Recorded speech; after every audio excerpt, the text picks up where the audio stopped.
যুদ্ধের তাণ্ডবে অস্থির মধ্যপ্রাচ্য।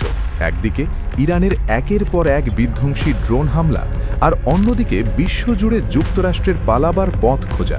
চারদিকে হাহাকার। কিন্তু এর মাঝে সবচাইতে বড় খবরটি কি জানেন? আমাদের প্রধানমন্ত্রী তারেক রহমান আর চুপ করে বসে নেই। তিনি সরাসরি অ্যাকশনে নেমেছেন।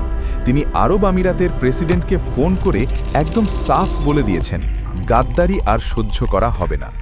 মধ্যপ্রাচ্যে আমাদের বাংলাদেশি ভাইরা শহীদ হচ্ছেন, হুমকির মুখে পুরো মুসলিম উম্মা।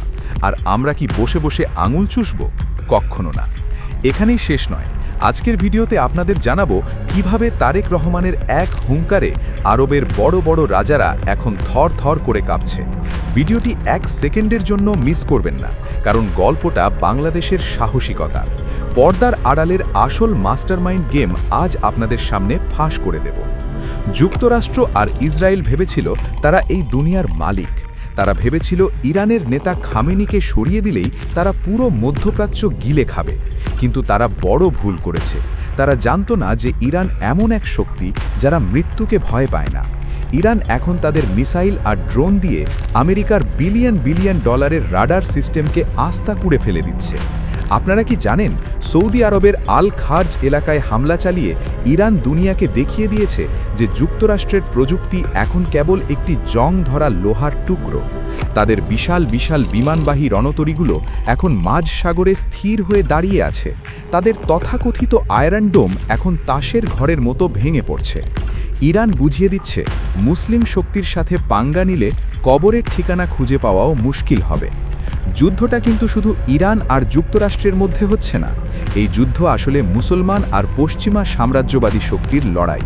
কিন্তু যুদ্ধের এই চরম মুহূর্তে কিছু আরব দেশ যুক্তরাষ্ট্রের পা চাটছে। সৌদি আরব, কুয়েত, কাতারের মতো দেশগুলো নিজেদের তুচ্ছ স্বার্থ রক্ষায় বৃহৎ মুসলিম উম্মার সম্মান নিয়ে ছিনিমিনি খেলছে। তারা পশ্চিমা সন্ত্রাসীদের নিজেদের মাটি ব্যবহার করতে দিচ্ছে মুসলিম নিধনের জন্য। আরব দেশগুলোর রাষ্ট্রনায়কদের এই যখন অবস্থা, ঠিক তখনই গর্জে উঠেছেন বাংলাদেশের সিংহপুরুষ তারেক রহমান। তিনি সরাসরি সংযুক্ত আরব আমিরাতের প্রেসিডেন্ট শেখ মোহাম্মদ বিন জায়েদ আল নাহিয়ানকে ফোন করেছেন। এটি কোনো সাধারণ শুভেচ্ছা বিনিময় ছিল না, এটি ছিল একটি কড়া হুঁশিয়ারি এবং চূড়ান্ত ধমক। প্রধানমন্ত্রী একদম স্পষ্ট ভাষায় বলেছেন, আমাদের মানুষের প্রাণ গেলে আমরা আর হাত গুটিয়ে থাকব না। তিনি আমিরাতের প্রেসিডেন্টকে মনে করিয়ে দিয়েছেন যে আপনাদের দেশ আমাদের প্রবাসীদের ঘাম আর পরিশ্রমে গড়ে উঠেছে। তাদের নিরাপত্তা যদি দিতে না পারেন তবে খবর আছে। এটিই হচ্ছে একজন আসল নেতার পরিচয়। আমাদের আগেকার অনেক নেতা হয়তো বিদেশি প্রভুদের কাছে মাথা নত করত, কিন্তু তারেক রহমান সরাসরি বড় বড় দেশের রাজাদের চোখে চোখ রেখে কথা বলছেন।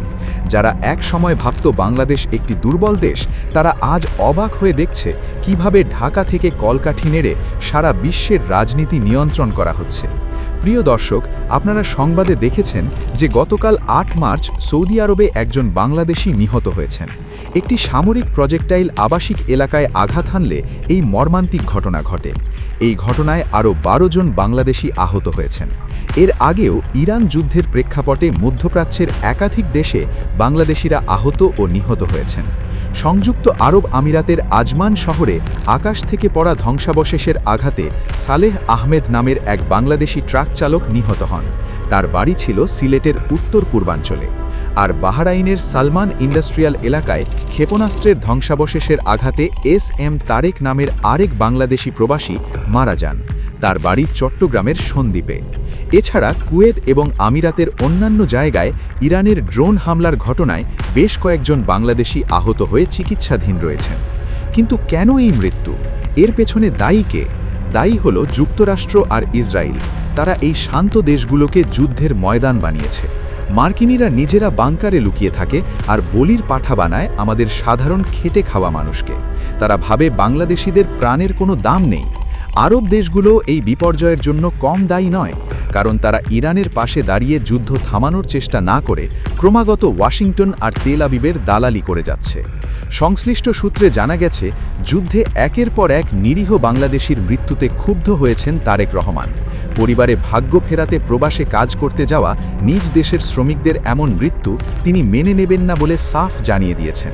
জানা গেছে, পররাষ্ট্র মন্ত্রণালয়ের মাধ্যমে তিনি বিভিন্ন আরব দেশের সাথে যোগাযোগ করে কড়া হুঁশিয়ারি দিচ্ছেন।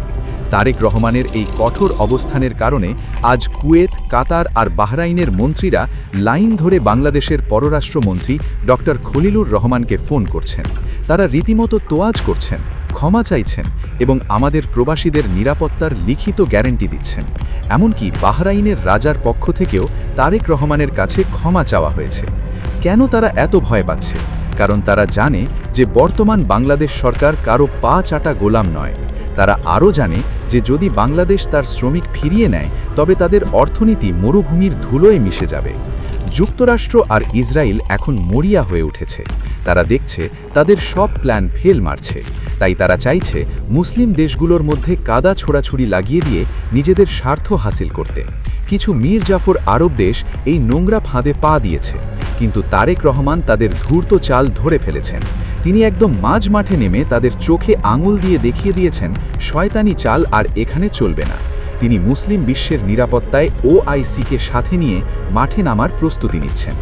তারেক রহমান মধ্যপ্রাচ্যের আরব দেশগুলোকে পরিষ্কার বলে দিয়েছেন, যুদ্ধের উত্তেজনা এখনই কমান এবং শান্তি আলোচনায় বসুন, না হলে এই আগুনের লেলিহান শিখা আপনাদের রাজপ্রাসাদ পর্যন্ত পৌঁছে যাবে। তিনি আরও বলেছেন, আমাদের প্রবাসীদের গায়ে যদি সামান্য আঁচ লাগে তবে ঢাকা থেকে এমন এক জবাব দেওয়া হবে যা আপনাদের 7 জনম মনে রাখতে হবে। একেই বলে দাঁত ভাঙা জবাব। পশ্চিমা মিডিয়া আজ অবাক হয়ে দেখছে কিভাবে একটি দেশ এত সাহসের সাথে সাম্রাজ্যবাদীদের বিরুদ্ধে রুখে দাঁড়িয়েছে। এমনকি কিছুদিন আগে যুক্তরাষ্ট্রের উপপ্রধানমন্ত্রী পল কাপুর বাংলাদেশে এলেও তাকে ছেড়ে কথা বলেনি বাংলাদেশ। যুদ্ধ বন্ধে তাকে কড়া হুঁশিয়ারি দেওয়া হয়েছে। যুক্তরাষ্ট্রের জন্য সবচেয়ে বড় ভয় হচ্ছে এই যুদ্ধে কেবল ইরান একা লড়ছে না, পর্দার আড়ালে এক বিশাল খেলা চলছে। রাশিয়ার প্রেসিডেন্ট পুতিন এবং চীনের শি জিনপিং সরাসরি ইরানের পিঠ চাপড়াচ্ছেন, কারণ তারা জানেন যে যুক্তরাষ্ট্রকে আটকাতে হলে মধ্যপ্রাচ্যে তাদের এই দাদাগিরি বন্ধ করতে হবে। আর এই পুরো ভূ রাজনৈতিক খেলায় বাংলাদেশ এখন একটি বড় ফ্যাক্টর হয়ে দাঁড়িয়েছে, কারণ চীন ও রাশিয়ার কাছে বঙ্গোপসাগরের নিরাপত্তা তাদের জাতীয় নিরাপত্তার জন্য গুরুত্বপূর্ণ। তাই তারা চায় বাংলাদেশ পশ্চিমা ব্লকে যোগ না দিক। তাই তারেক রহমানের এমন কঠিন অবস্থানে অত্যন্ত আনন্দিত রাশিয়া আর চীন।